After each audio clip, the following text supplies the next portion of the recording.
Yo, this is going to be a review of the VGN R1 Pro Max. The F1 Pro was my best budget mouse of 2023, so how does VGN's latest release compare?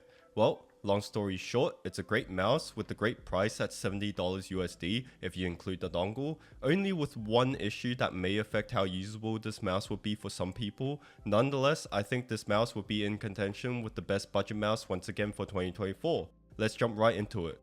First off, the shape. The shape is quite special for the R1 series because it's very similar to one of my most favorite shapes of all time, the Pulsar X2. The overall profile of the R1 Pro Max basically has the benefits of the X2 shape while being thinner. This in my opinion is a game changer for fingertip users in general, however it also opens up the mouse to people who have smaller hands. The biggest problem people had with the X2 was the width of the mouse. It would feel a little too bulky for people who like the medium version, and certainly changing to the X2 Mini could have solved that issue, but the decrease in length meant that although you had no problems with the mouse feeling too wide, people with larger hands who clawed the mouse might now feel like it's too short. The R1 Pro Max on the other hand fixes this issue by having the same length as the X2 Medium but making the width thinner. That way you won't need to have two sizes because this one size does actually fit all. Larger hands can still perfectly grip this mouse without the grip ever feeling too bulky, and small hands can even fingertip this mouse simply from changing one dimension. If you've never tried the X2 before, this mouse has a flat profile with a hump prominent in the back along with flat sides. The mouse itself, when viewed from the top, looks and feels like you're holding onto a rectangular box, and it might not sound nice, but it certainly feels good to use. Since the back hump is rather flat, it feels very comfortable for both relaxed and aggressive claw with partial palm contact that does reach quite deep when you pull the mouse in. The hump doesn't feel as filling as the X2 or even the X2 Mini, which I prefer more, but this is more than decent. I never felt like it was slipping out of my palm, and finger motions were really easy to do. The sides I've mentioned earlier are flat, which I absolutely love. I prefer flat over tapered because it's just better for fingertip, which gives a more stable surface for your fingers to latch onto. The mouse isn't completely flat, it does flare out a little bit as it transitions to the back hump, so if you do fingertip near the back, it will feel a little wider there. Another one of my favorite aspects about the shape is the versatility, which is something I do look for in a mouse most of the time. Being able to accommodate a different grip type is a massive upside because many people use a completely different grip when in gaming and during their day-to-day use. I prefer fingertipping, but for the past couple of weeks I've been sick and have been using claw for majority of the times. Simply having a mouse that fits both and I know will be comfortable to use no matter what I throw at it is nice and makes me appreciate it a little bit more. Next is the coating. The R1 Pro Max is a rather average coating that is primarily a rubberized surface but has some matte touch to it. Compared to the F1 Pro, which didn't feel like it had a coating at all, this feels a lot better already. But it isn't anything spectacular, it does its job well and grips nicely even with sweat, and because it's not too strong of a coating, fingerprints are more likely to be subtle, which can be a plus if you don't like your mouse looking really dirty every day. The mouse feels premium though, with the coating giving a pleasant smooth feel thanks to the slight matte finish it has. The switches on the mouse are the Huano Iceberry powder switches, which were also used in the F1 MOBA series. I'm not gonna lie, I've never heard of these switches before, and searching them through the English or Chinese name didn't give me much info. I will say that these are well implemented. They feel premium with very crisp and tactile clicks. It's very satisfying to use, however the one issue I mentioned at the start are the clicks themselves because they are pretty stiff. When people said that the OP1WE clicks were heavy, this mouse could actually fit the build too, because these are just a little bit lighter than the Kelgo opticals. The clicks are also not as consistent, where it's significantly stiffer past the scroll wheel than if you were to click below the scroll wheel where everything's a lot more lighter. Not a lot of people will be using the mouse up here, but there are enough to point this out.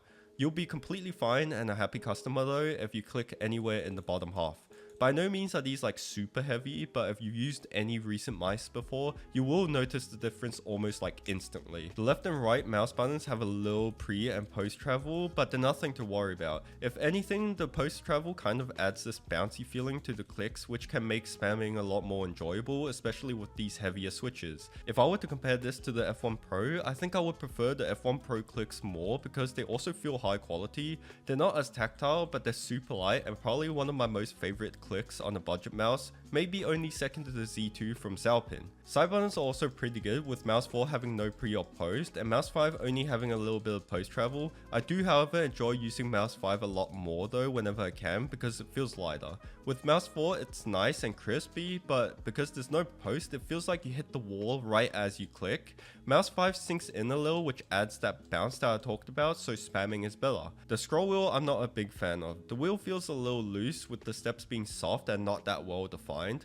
Clicking on the middle mouse is light though, so that's nice if you need to open a lot of tabs. The mouse gates are surprisingly really good. They glide smoothly and also pack a lot of speed with very little friction. It's easy to start a motion even on control pads when using this mouse, and I love it. On this aspect, the R1 Pro Max does absolutely destroy the F1 Pro, because the F1 Pro skates were so terrible. During the rise of the Chinese budget mices, skates were not the main priority, and most of them had these slow mud skates that were smooth in a sense, but they drag the mouse down and make it a lot harder to make movements despite being in the low 50 grams. The skates on the R1 Pro Max are perfect. I will not change these out, and with the weight being 54 grams and the standard Pro being 48, these skates simply make the mouse so much lighter. I would believe it if they said that this mouse was mid 40 grams. Last thing I'll talk about is the wireless implementation and battery life. The mouse comes in at $56 by itself, that goes up to 1K, but you'll need the separate 4K dongle that costs $13 at a total of $69 USD. It's still very competitive at that price, however the Zalpin does come in at just $60 with the dongle included, and they're both great quality wise, so in terms of pricing, the R1 Pro Max is not the cheapest. Still, 1K works flawlessly obviously. 2K and 4K also work really well with no stutters or jitters in game or in daily use. The selling point however for the Pro Max is the battery life. By paying $6 more, upgrading from the standard Pro edition of $50 to the Pro Max at $56, you're getting double the battery's capacity, which lasts up to 150 hours. This however is not a realistic number. I'm getting somewhere closer to 100 hours on 1K, around 3 days on 2K and 1.5 days on 4K, which is similar to what other mices are getting, maybe a little better on the 1K and 2K side of things. The software as well, just to slip it in, is actually better than your typical Chinese mouse software. It's well made and polished. My software was in Chinese though, but I've seen other people have it in English somehow. You won't have any problems with it since everything's simple enough. But yeah, to finish things off, I think this mouse is really good, to be completely honest. Does it have its cons? Yes, the switches in particular are not my favorite, but they're not bad, especially if you're not a fan of feather-like clicks. Everything else about this mouse just feels great to use, great performance. I really can't find much flaws, and it's a good thing since that'll be a wake-up call for bigger companies to do better. While they're charging mices in the $100 and $150 price range, companies like VGN, like Zalpin are doing the same for much less and delivering the same quality. So yeah, that's about it.